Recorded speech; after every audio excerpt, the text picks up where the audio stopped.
Hello everyone, my name is Lewis.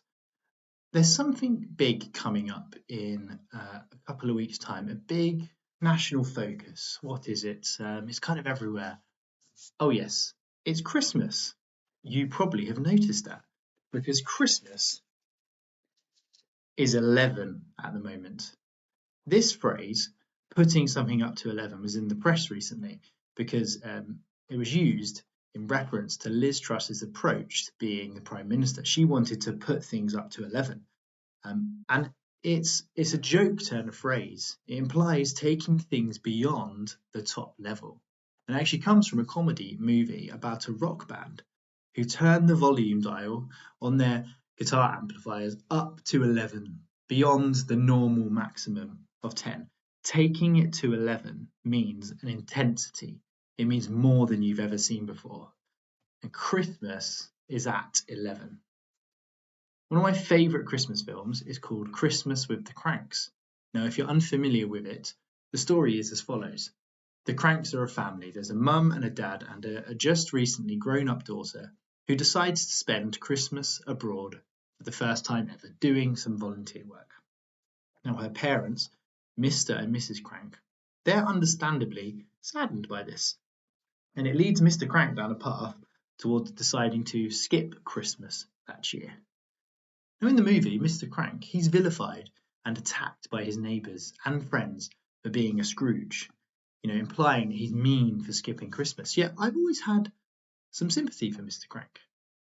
Whilst his starting motive for skipping Christmas is the absence of his daughter, when he starts to probe what Christmas actually entails for his family, he's completely aghast at the cost and the waste and the size of it all.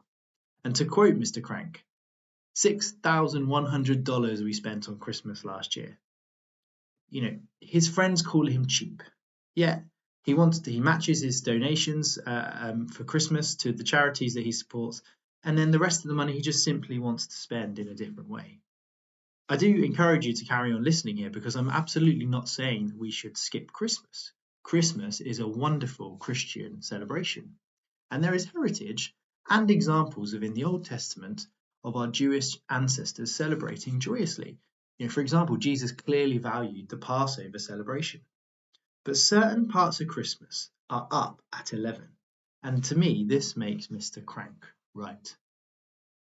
From the great Christmas hymn, God Rest Ye Merry Gentlemen, there is this verse. Remember Christ our Saviour was born on Christmas Day to save us all from Satan's power when we were gone astray. Oh, tidings of comfort and joy. Tidings of comfort and joys, news of comfort and joy. Our celebrations at Christmas should be full of comfort and joy. And it is joyful to share. It's joyful to have treats. But it's not joyful to feel stressed about presents or to overeat or to resent what Christmas can actually morph into. And I've been guilty of finishing the Christmas season, then observing the excess everywhere, like queasy from the amount I've eaten, queasy from the sight of the rubbish collections and the packaging that's been left over from Christmas. And to me, this is a sign that the wrong parts of Christmas are up at level 11. Christmas should be at level 11. It should be beyond what we think we can do and what we've ever seen before. Our celebration of Jesus, our prayers, our gratitude and focus on Jesus should absolutely be at 11. But this is easier said than done. Mr. Crank in the film is attacked because his neighbours and his society expect him to indulge, to be excessive, to spend, to consume, all under the banner of Christmas, because that's seen as a way of showing love. But if we remember the nativity story, Jesus' birth was much more humbler than what our Christmases have become. So my prayer for you is that you can find a way this Christmas of celebrating that is at 11. 11 for Jesus and 11 for the life, ministry, death and salvation which follows his birth. Merry Christmas.